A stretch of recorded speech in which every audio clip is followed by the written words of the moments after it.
আসসালামু আলাইকুম প্রিয় খামারি ভাই ও বন্ধুরা, আপনারা যে যেখান থেকে আমার এই ভিডিওটি দেখতে পারতেছেন, আমি সবাইকে জানাই আন্তরিক শুভেচ্ছা এবং অভিনন্দন।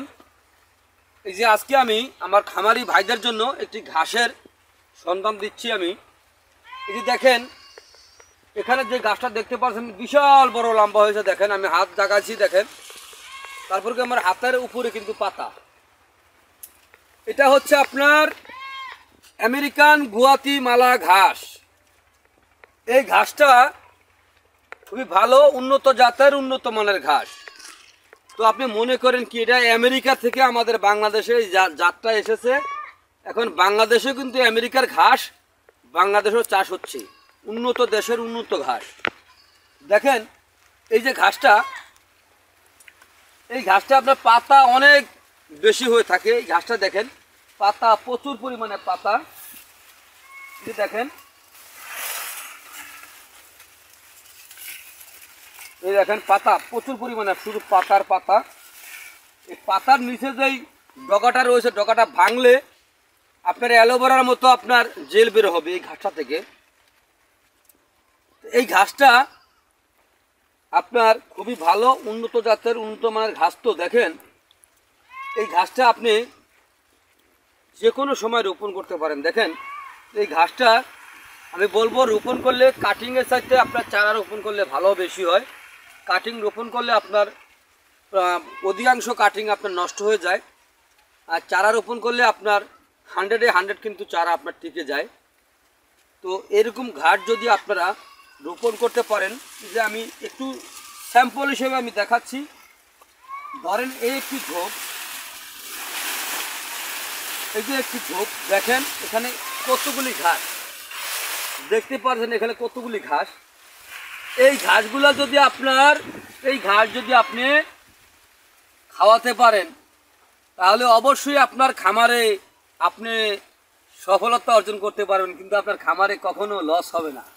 কারণ ঘাস হচ্ছে গবাদি পশুর প্রধান খাদ্য। যেমন আমাদের বাঙালিদের খাবার হচ্ছে ভাত, হচ্ছে বাঙালিদের প্রধান খাদ্য, আর গবাদি পশুর খাদ্য কিন্তু আপনার ঘাস। তো কাটিং আর চারা রোপণ করলে কতটুকু পার্থক্য হয় সেই দিকটিও আমি আপনাদেরকে দেখাচ্ছি। এই যে চলেন আমরা একটু দেখি। এই যে আমি যে জমিটাতে দাঁড়িয়ে আছি, এই জমিতে দেখতে পাচ্ছেন কয়েক শয়ে ঘাস রোপণ করা আছে। এগুলা কিন্তু কাটিংয়ের থেকে হয় না ভাই, এগুলো হয়েছে আপনার চারা থেকেই। যদি কাটিং রোপণ করতাম এতগুলি ঘাস হওয়া সম্ভব ছিল না।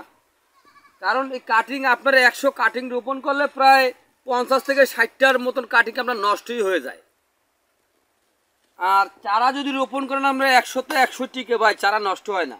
এই যে দেখেন এত জমিটার ভিতরে আপনার শুধু এই যে এখানে একটি ঘাস ছিল, আপনার শুধু একটি ঘাস নষ্ট হয়েছে।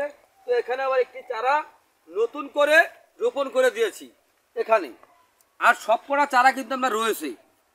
তো আর এই যে এখানে দেখতে পাচ্ছেন যে ঘাসগুলা রয়েছে, এখানে প্রায় 500 কাটিংয়ের মতো রোপণ করেছিলাম। এখানে প্রায় 1 থেকে 150-র মতো কাটিং হবে আপনার রয়েছিল, আর বাকি কাটিংগুলো আপনার নষ্ট হয়ে গেছে। আর এই যে এখানে দেখেন চারা রোপণ করেছি, চারা কিন্তু সম্পূর্ণ চারা কিন্তু রয়ে গেছে, সম্পূর্ণ চারা আপনার টিকছে।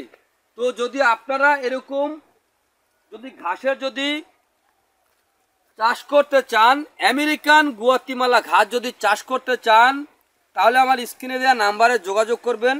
আমরা এই ঘাসের কাটিং অথবা চারা যেটাই নেন না কেন, অথবা এই ঘাসের পাশাপাশি আমাদের কাছে পাবেন হাইব্রিড জাতের যত প্রকার ঘাস, যেমন আপনার ইন্দোনেশিয়ান স্মার্ট নেপিয়ার হাইব্রিড ঘাস, অজানা হাইব্রিড ঘাস, জারা ওয়ান হাইব্রিড ঘাস, অথবা জার্মান হোয়াইট হাইব্রিড ঘাস। অজানা আর জার্মান হচ্ছে নিচু জমির পানির ঘাস, জারা one smart Napier, Indonesian smart Napier অথবা গুয়াতিমালা, এগুলো হচ্ছে উঁচু জমির ঘাস।